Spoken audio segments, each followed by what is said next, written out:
सुंदरगढ़ एक ऐसा गांव जहां लोग दिल से जुड़े थे।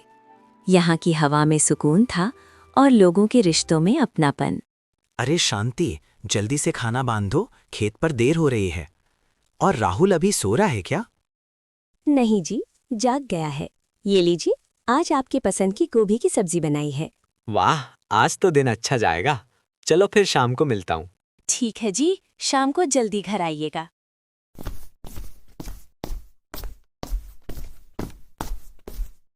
भोला चलता है और खेत की ओर जाता है। रास्ते में शंकर और संतोष मिलते हैं। भोला भाई, आज कुछ देर हो गई खेत जाने में। क्या करें, बीवी की गलती है। मजाक छोड़ो भाई, इस बार बड़ी कड़ाके की ठंड पड़ने वाली है। पिछली सर्दी में 6 लोग मर गए थे। इस बार तो और भी भयानक ठंड की खबर है। ये तो सोचने वाली बात है। चलो मैं अब चलता हूँ, खेत के लिए लेट हो गया हूँ।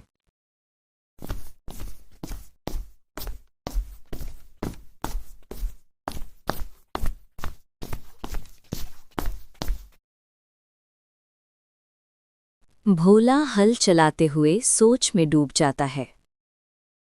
अगर इस बार ठंड बहुत बढ़ी तो आग ही सबको बचाएगी। क्यों ना मैं अभी से लकड़ियां जमा कर लूं? जब ठंड बढ़ेगी तब महंगे दाम पर बेचूंगा। अब भोला रोज जंगल जाता है और लकड़ियां काटकर जमा करना शुरू कर देता है। वो अपने घर के पीछे लकड़ियों का ढेर रखा होता है। ये काम अब वो प्रतिदिन किया करता है। गांव वाले भी नहीं समझ पा रहे थे वो क्या कर रहा है। भोला शाम को घर आता है और शांति कहती है कि आजकल आप बहुत जंगल जा रहे हो और इतनी सारी लकड़ियां क्यों जमा कर रहे हो भला? अरे, ये बात किसी को पता नहीं चलनी चाहिए। क्या हुआ कि इस बार ठंडी बहुत ज्यादा पड़ेगी, इसीलिए पहले से लकड़ियां काटकर जमा कर रहा हूँ। बाद में बेचकर पैसे कमाऊंगा। सबसे मत बताइएगा, लोग नकल करेंगे। चिंता मत करो, ये राज हमारे बीच ही रहेगा। अगले दिन सुबह में भोला अपने घर के सामने बोर्ड लगाता है, लकड़ियां 10 रुपए।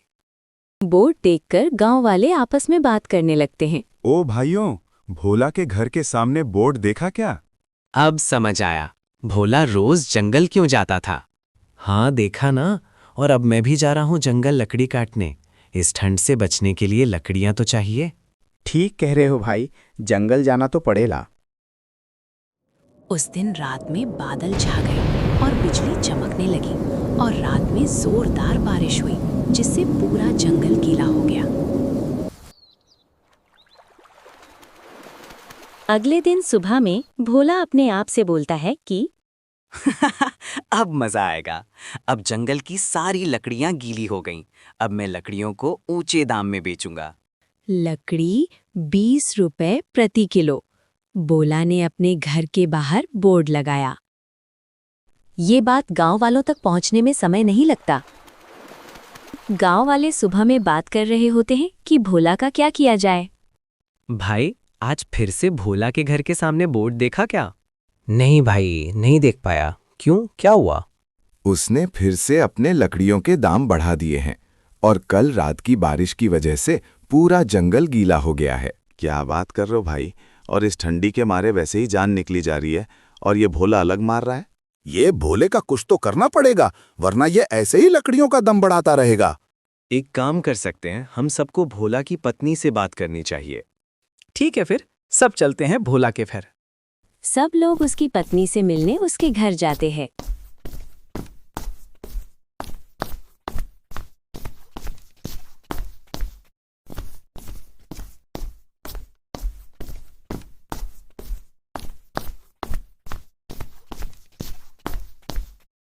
क्या हुआ? आप लोग इस समय इधर क्या कर रहे हो? हम लोग आपके पति से परेशान हो चुके हैं।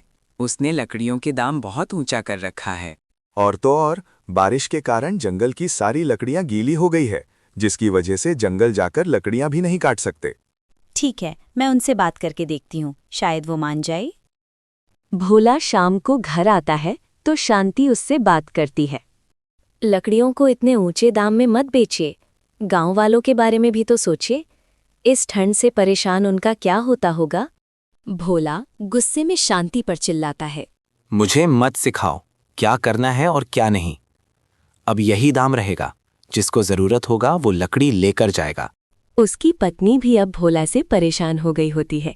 वो भी भोला को बार बार समझा रही होती है ये गलत है। भोला मानने को तैयार नहीं होता। अब भोला ने जो सोचा था वही हो रहा था। सारे गांव वाले उसके पास ही लकड़ी लेने आ रहे थे और भोला की अच्छी कमाई हो रही थी। सब कुछ अच्छा चल रहा था, तभी एक बूढ़ी अम्मा आई। उसका परिवार बहुत गरीब था। वो भोला से मदद मांगने आई थी। अरे अम्मा, आज यहाँ कैसे चक्कर लगा दिया? बेटा, आज मेरी थोड़ी मदद कर दो। मदद? कैसी मदद? अम्मा अभी नहीं, बाद में आइए। अभी मेरे धंधे का टाइम है, बाद में आइएगा। नहीं बेटा, अभी कर दो, ज्यादा टाइम नहीं लगेगा। बोलिए, बस जरा टाइम मत ललाना। बेटा, थोड़ी लकड़ी दे दो। पैसे नहीं है, बाद में जब मेरे पास पैसे आएंगे तब ले लेना।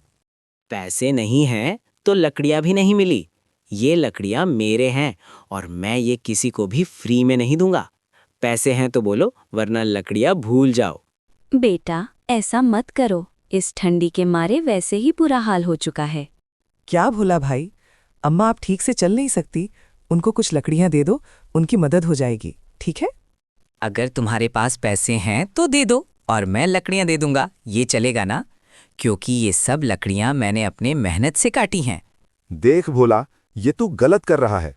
वैसे ही तू लकड़ियां ऊंचे दाम में बेच रहा है और अम्मा को लकड़ियां ना देकर तू और गलत काम कर रहा है। ये सब लकड़ियां मेरी है। मैं जितने चाहे उतने ऊंचे दाम पर बेचूंगा। मेरा कोई कुछ नहीं कर सकता। ठीक है, वो तो समय बताएगा कौन किसका क्या कर सकता है। कुछ दिनों तक भोला का धंधा आराम से चलता है। फिर एक दिन भोला को काम से गांव से बाहर जाना पड़ता है। जाने से पहले भोला शांति को एक चेतावनी देकर जाता है। मैं कल जंगल के रास्ते दूसरे गांव जा रहा हूं। याद रखना कि एक लकड़ी का तिनका भी मुफ्त में मत देना, वरना अच्छा नहीं होगा। ठीक है, पर जंगल का रास्ता तो खराब हो गया है, उससे आपको ज्यादा दिन लग जाएंगे। मेरे को मत बताओ कि कौन सा रास्ता सही है और कौन सा नहीं। फिर वो शहर के लिए निकलता है।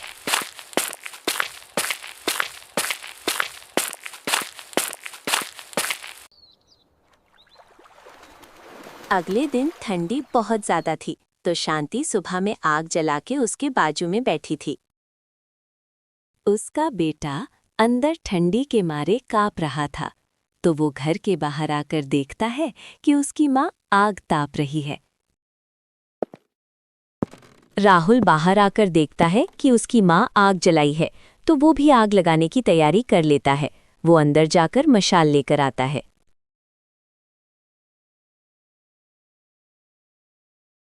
बाजू में रखे गए लकड़ियों को राहुल आग लगा देता है, जिसकी वजह से पूरे घर पर आग लग जाता है। शांति जोर जोर से चिल्लाती है, लेकिन कोई मदद करने नहीं आता। वो सब बस खड़े थे।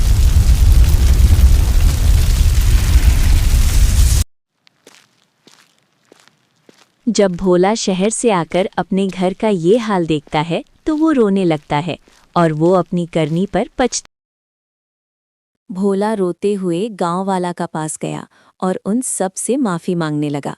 इसने कहा, गांव वालों, मुझे माफ कर दो। मुझे आप लोग के साथ ऐसा नहीं करना चाहिए था। जो मैंने आप लोग के साथ किया, उसकी सजा मुझे मिल गई है। गांव वालों ने भोला को माफ कर दिया